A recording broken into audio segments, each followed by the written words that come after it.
नमस्कार विद्यार्थी मित्रांनो, मुंबई उच्च न्यायालयाच्या अंतर्गत येणारे नागपूर खंडपीठामध्ये स्वयंपाकी पदासाठी जाहिरात प्रसिद्ध झालेली आहे. आजच्या व्हिडिओमध्ये या जाहिरातीबद्दल शैक्षणिक पात्रता, अभ्यासक्रम कशा प्रकारचा आहे, परीक्षा होणार आहे की नाही, महिला आणि पुरुष कोण कोण अप्लाय करू शकतो, जागा किती असणार आहेत, सर्व जी प्रोसेस आहे भरतीची सांगणार आहे. फक्त तुम्ही व्हिडिओ शेवटपर्यंत बघा आणि अशा कोणत्याही भरतीच्या अपडेटसाठी चॅनलला सबस्क्राईब करा, म्हणजे सर्व अपडेट तुम्हाला भेटतील जातील. एक जागा असो, दोन जागा असो किंवा 100 जागा असो, कोणत्याही भरतीचे अपडेट मिस होणार नाही. त्यासाठी सर्वात पहिल्यांदा सबस्क्राईब करून घ्या. सर्व अपडेट तुमच्यापर्यंत पोहोचवल्या जातील. विद्यार्थी मित्रांनो, मुंबई उच्च न्यायालयाची आता मागे जी जाहिरात आलेली आहे, शिपाई, लिपिक, ड्रायव्हर, स्टेनोग्राफर पदांसाठी जी जाहिरात प्रसिद्ध झालेली आहे, त्यासाठी सर्वात बेस्ट पुस्तक स्मार्ट स्टडी नांदेड यांनी लॉन्च केलेले आहेत. मुंबई उच्च न्यायालय 70 प्रश्नपत्रिका संच या पुस्तकामध्ये इथून मागे झालेल्या सर्व प्रश्नपत्रिका कव्हर करण्यात आलेल्या आहे. जसे की 2018ला मोठी भरती आलेली होती, 2018 पासून आता 2026 पर्यंत जेवढ्या पण न्यायालयाच्या ज्या भरती आलेल्या आहेत, सर्व जागा शिपायाच्या, लिपिकच्या सर्व ज्या पोस्ट होत्या, सर्व प्रश्नपत्रिका स्पष्टीकरणासहित या पुस्तकामध्ये कव्हर करण्यात आलेले आहे.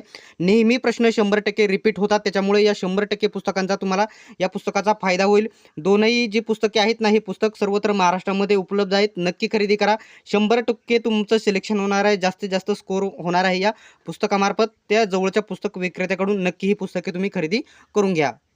तर ही जाहिरात मुंबई उच्च न्यायालयाची आहे आणि नागपूर खंडपीठामध्ये ही भरती प्रक्रिया राबवली जाणार आहे. तर इथे नीट गोष्ट याच्यामध्ये लक्षात घ्या, एकूण जागा किती आहेत आणि फॉर्म कसा भरायचा आहे, परीक्षा होणार नाही, हा पॉईंट तुम्ही लक्षात घ्यायचा आहे. ती कशा प्रकारे भरली जाणार आहे, व्हिडिओ शेवटपर्यंत बघायचा आहे. तर बघू शकता, मुंबई उच्च न्यायालय नागपूर खंडपीठाच्या आस्थापनेवर स्वयंपाकी पदासाठी एकूण किती जागांसाठी? 4 उमेदवारांसाठी निवड यादीमध्ये 4 उमेदवार आणि 1 उमेदवाराची प्रतीक्षा यादी यावर तयार करण्यास प्रतीक्षा यादी तयार करण्यासाठी जाहिरात प्रसिद्ध करावयाच्या दिनांकास पात्रता वगैरे शर्ती पूर्ण केलेल्या असाव्या. आता एक गोष्ट याच्यामध्ये लक्षात घ्या. आता एकदा जर निवड यादी लागली तर 2 वर्षापर्यंत वेटिंग लिस्ट कधीही लागू शकते. ठीक आहे. आता एकूण जागा किती आहेत? तर 4 जागा आहेत. ठीक आहे. सर्व माहिती सांगणार आहे. नीट समजून घ्या तरच फॉर्म भरा. ठीक आहे.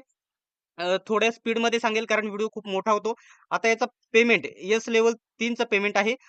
16,600 हे बेसिक पेमेंट आहे आणि 52,400 हे अधिक पेमेंट आहे. आता 16,600 हे आहे, तर तुम्हाला 28, 30, 32,000 म्हणजे 30,000 पर्यंत तुमचं पेमेंट सहज याच्यामध्ये तुम्हाला भेटणार आहे. आता पात्रता इथून पुढे वयाची अट, जे ओपन प्रवर्गातील उमेदवार आहे 18 ते 38 वर्षापर्यंत फॉर्म भरू शकता. त्याच्यानंतर अनुसूचित जमाती म्हणजे एस-टी कॅटेगरी आणि एस-सी कॅटेगरी आणि महाराष्ट्र शासनाने निर्दिष्ट केलेल्या विशेष मागासवर्गीय उमेदवारांसाठी 18 ते 43 वर्षापर्यंत तुम्ही फॉर्म भरू शकतात. त्याच्यानंतर न्यायालयाचे जर कर्मचारी असेल तर 18 ते किती वय असो ते तिथून पुढे देखील फॉर्म भरू शकता. आता शैक्षणिक पात्रता मी तुम्हाला सांगणार आहे. वयाची अट तर वरतीच मी सांगितली. उमेदवार कमीत कमी 4थी पास असावा, म्हणजे तुम्ही 10वी शिकलेला असावा, 12वी पदवी किती शिकलेले असावा. तुम्ही 4थी पासून 4थी पास पाहिजे, तिथून पुढे किती शिक्षण असेल तरी देखील तुम्ही याचे फॉर्म भरू शकता. ठीक आहे. 4थी पास पाहिजे. तर स्वयंपाकी पदासाठी ही जाहिरात आहे. त्याच्यामुळे उमेदवाराकडे स्वयंपाकाचे पुरेसे ज्ञान व त्यासंबंधी अनुभव असणे गरजेचे आहे. आता हे कुठून घेणे गरजेचं आहे? एखाद्या हॉटेलमध्ये तुम्ही कामाला वगैरे असाल, आचारी वगैरे म्हणून, तिथून हॉटेलमधून घेतले, नामांकित हॉटेलमधून, तरी तुम्हाला ते चालणार आहे. ठीक आहे. इथं म्हटलेलं आहे, उमेदवारास मराठी भाषा लिहिता, वाचता, बोलता येणे गरजेचे आहे. हे आपल्यासाठी सोपेच आहे. ठीक आहे. पात्र उमेदवारांच्या अटी. उमेदवार हा करार करण्यास सक्षम असावा. म्हणजे करार करून घेतात, जॉब जॉइन करण्याच्या अगोदर सोडणार नाही, असा तसा एखादा करार असतो. तो करार करण्यास तुम्ही सक्षम असले पाहिजे. ठीक आहे. उमेदवारावरती कोणत्याही प्रकारचा गुन्हा नसावा, म्हणजे पोलीस कंप्लेंट नसावी, फौजदारी वगैरे. ठीक आहे. पोलीस कंप्लेंट वगैरे ही माहिती येते. बेसिक माहिती आहे ते तुम्ही आपल्या जाहिरातीमध्ये वाचू शकता. संपूर्ण जाहिरात आहे तुम्हाला YBD अकॅडमी टेलिग्राम ग्रुपवरती भेटेल. परंतु जी महत्त्वाची माहिती आहे ती माझ्याकडून समजून घेणे तुम्हाला महत्त्वाचे आहे. आता तुम्हाला अर्ज कशाप्रकारे करायचा आहे आणि फी किती आहे हे लक्षात घ्यायचं आहे. तर बघू शकता, अर्ज या ठिकाणी सुरू झालेले आहेत. अर्ज सुरू झालेले आहेत. तुम्हाला कधी? तर बघू शकता 18 एप्रिल पर्यंत. आज तारीख आहे माझ्या अंदाजित 3 एप्रिल ते 4 एप्रिल आज तारीख आहे. तर तुम्हाला 18 एप्रिल पर्यंत अर्ज पाठवायचा आहे. तर कोठे पाठवायचा आहे, कशा प्रकारे, नीट माहिती समजून घ्या. हे बघू शकता 5 वाजेपर्यंत आणि हा पोस्टाने पाठवायचा आहे. ऑनलाईन अर्ज नाही, ऑफलाईन अर्ज आहे. तो बघू शकता फक्त स्पीड पोस्टने पाठवायचा आहे. तर तुम्हाला बघू शकता पाठवाद्वारे अर्जासोबत register high court branch at Nagpur यांच्या नावाने काढलेला, बघू शकता यांच्या नावाने एक हे तुम्हाला पेमेंट काढायचं आहे ₹300 मात्र. डिमांड ड्राफ्ट किंवा पोस्टल ऑर्डर किंवा सदर शुल्क ना परतावा आहे, म्हणजे हे डबल भेटणार नाही. आणि जे अर्ज तुम्ही पाठवत आहे त्या पाकिटावरती मोठ्या अक्षरामध्ये स्पष्ट तुम्हाला लिहायचं आहे, स्वयंपाकी पदासाठी अर्ज. तरच तुमचा अर्ज स्वीकारला जाईल. कारण तिथं जे न्यायालयामध्ये विविध वेगवेगळे पार्सल येत असतात पोस्टाची, त्याच्यामुळे अर्जावरती स्पष्ट मोठ्या अक्षरामध्ये तुम्हाला लिहायचं आहे, स्वयंपाकी पदासाठी अर्ज. तर तुम्हाला हा अर्ज कुठे पाठवायचा आहे? बघू शकता, पत्ता प्रबंधक प्रशासन, मुंबई उच्च न्यायालय, नागपूर खंडपीठ, सिव्हिल लाईन्स, या पत्त्यावरती तुम्हाला जो पाकीट आहे तुमचं ऑनलाईन पाठवायचा आहे. आता तो ऑनलाईन अर्ज कोठे भेटेल? तो म्हणजे ऑफलाईन अर्ज आहे. तो त्याची प्रिंट कुठे भेटेल? ते देखील पीडीएफ कुठे भेटेल? त्याची प्रिंट काढून तुम्ही फॉर्म भरून पाठवायचा आहे. ते देखील सांगणार आहे व्हिडिओ शेवटपर्यंत बघा. ठीक आहे. फक्त स्पीड पोस्टनेच तुम्हाला अर्ज पाठवायचा, इतर कोणत्याही माध्यमातून अर्ज स्वीकारला जाणार नाही. ठीक आहे. आता एक गोष्ट लक्षात घ्या. बघू शकता. आता हा सर्वात महत्त्वाचा पॉइंट आहे. नीट समजून घ्या. जाहिरातीला अनुसरून प्राप्त झालेल्या अर्जांच्या संख्येनुसार व उमेदवारांच्या शैक्षणिक पात्रता व त्यातील गुणवत्तेनुसार अल्पसूची, त्यालाच आपण शॉर्टलिस्ट करण्याचे सर्व अधिकार प्रशासन व मुंबई उच्च न्यायालय, नागपूर खंडपीठ यांनी स्वतःकडे राखून ठेवलेले आहेत. आता काही वेळेस खूप जास्त प्रमाणात आल्याच्या नंतर ते शॉर्टलिस्ट करतात. ते कशाच्या आधारावर? अर्जांच्या आधारावर करतात. जास्त शैक्षणिक आहे त्यांच्यावरती त्याच्या आधारितवरती देखील शॉर्टलिस्ट लावतात. आता याच्यामध्ये स्पष्ट लावतील का नाही असं म्हटलेलं नाही, परंतु ते अधिकार त्यांच्याकडे आहेत असं त्यांनी म्हटलेलं आहे. आता या ठिकाणी याच्यामध्ये परीक्षा होणार नाही. ती परीक्षा चाळणी चाचणी वगैरे कशी, परीक्षेचे स्वरूप कसे आहे नीट समजून घ्या. 1 मिनिटामध्ये सांगतो. तर इथे म्हटलेलं आहे, परीक्षेचे स्वरूप आलेल्या अर्जांची छाननी केल्यानंतर अल्पसूची प्रमाणे प्राप्त उमेदवारांना खालील निवड प्रक्रियेत समोर जावे लागेल. आता याच्यामध्ये एक गोष्ट लक्षात घ्या, नीट लक्षात घ्या. स्वयंपाकाची प्रत्यक्ष चाचणी म्हणजे तुम्हाला स्वयंपाक वगैरे इथे बनवून द्यावा लागणार आहे, बनवून दाखवावा लागणार आहे. त्याला एकूण तुम्हाला किती गुण आहेत? त्याला एकूण 30 गुण आहेत. लक्षात घ्या. आणि किमान 50% म्हणजे जर तुम्हाला पास व्हायचं असेल याच्यामध्ये, तर तुम्हाला किमान किती?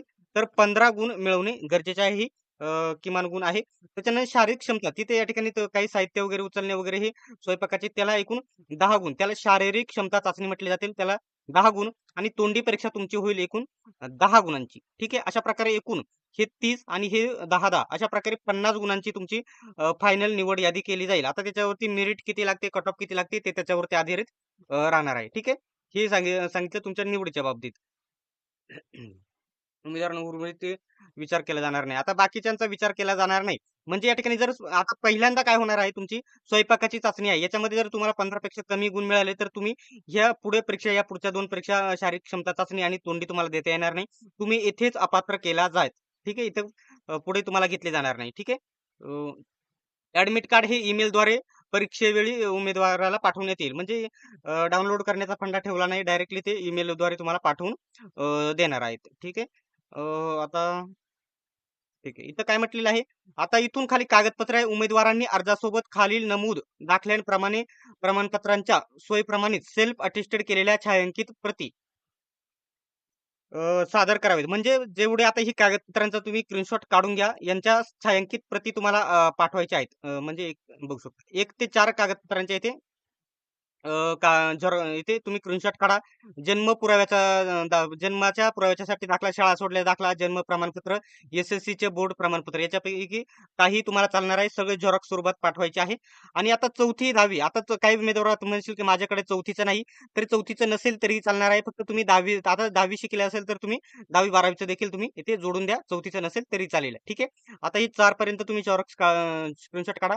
आणि इथून बघू शकता 5 ते 13 पर्यंत या कागदपत्रांचा स्क्रीनशॉट इथे काढून घ्या. ठीक आहे. हे काढून घ्या. त्याच्यानंतर हे तुम्हाला ₹300 चलन वगैरे पाठवायचं आहे. हा ड्राफ्ट वगैरे तयार करायचा आहे तुम्हाला या ठिकाणी. कंच्या नावाने रजिस्टर हायकोर्ट ब्रांच ॲक्ट नावाने हे करायचं आहे. ठीक आहे. अर्जासोबत सूचित केलेले आता ही खाली माहिती दिलेली आहे.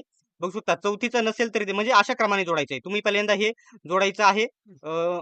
जाहिरातीचा अर्जातील संपूर्ण बंधनकारक आहे उमेदवार. आता ही सूचना आहेत आणि अशा प्रकारे क्रम लावायचा आहे कागदपत्रांचा. 4थीचं असेल तर 4वीचं, 10वीचं, नंतर 12वीचं अशा प्रकारे जोडा. आता एक गोष्ट याच्यामध्ये लक्षात घ्या. काही शाळांच्या गुणपत्रिका टक्केवारीऐवजी ग्रेडच्या स्वरूपात दिल्या जातात. या प्रकरणात उमेदवारांनी ऑफलाईन अर्ज भरण्यापूर्वी विषयनिहाय मिळालेले गुण, एकूण व गुण आणि टक्केवारी असलेले गुण म्हणजे ते तुम्हाला शाळेकडून मिळवायचे आहे. त्याच्यानंतर भरून तुम्हाला द्यायचं आहे. आणि प्रत्येक झेरॉक्सवरती तुमचं सेल्फ अटेस्टेड म्हणजे तुमची सही असणे गरजेचे आहे. त्यांनी स्पष्ट म्हटलेलं आहे. हां, ठीक आहे. ज्या महत्त्वाच्या सूचना आहेत तेच मी तुम्हाला सांगणार आहे. ठीक आहे. वरती मी तुम्हाला परीक्षा कशी होणार आहे हे सांगितलं. आता काही माहिती जर खोटी दिसेल तर तुम्हाला तिथेच अपात्र केले जाणार आहे. त्याच्यानंतर काय आहे, कोणावरती या ठिकाणी लाचखोर प्रमाण म्हणजे वशिलेबाजी कुठेही चालणार नाही. ठीक आहे. हीच सूचना होती. या सूचना आहेत सर्व. आता इथून पुढे अर्ज आहे. अर्जामध्ये या ठिकाणी सर्व बघू शकता. तुम्हाला इथं तुमचा फोटो वगैरे चिकटवायचा आहे. त्याच्यानंतर नाव वगैरे लिहायचं आहे. वडिलांचं नाव वगैरे. फर्स्ट नाव, आता पहिल्यांदा पहिलं नाव, मधलं नाव आणि आडनाव लिहायचं आहे. पत्ता, कायमस्वरूपीचा पत्ता, राष्ट्रीय येतो इथं महाराष्ट्र करायचं आहे. लिंग महिला पुरुष करायचं आहे. जन्म दिनांक टाकायचा आहे. दिनांक, महिना, वर्ष इथे टाकायचं आहे. अशा प्रकारे या जाहिरातीमध्येच खाली अर्ज दिलेला आहे. संपूर्ण अर्ज इथे खाली दिलेला आहे. ही गोष्ट लक्षात घ्यायची आहे. हे घोषणापत्र, चारित्र्य वर्तणूक प्रमाणपत्र तुम्हाला हे इथून घ्यायचं आहे. ठीक आहे. आता संपूर्ण जो PDF आहे, जाहिरात आहे, तुम्हाला आपल्या YBD अकॅडमी टेलिग्राम ग्रुपवरती भेटून जाणार आहे. टेलिग्राम ग्रुपची लिंक तुम्हाला डिस्क्रिप्शनमध्ये देत आहे.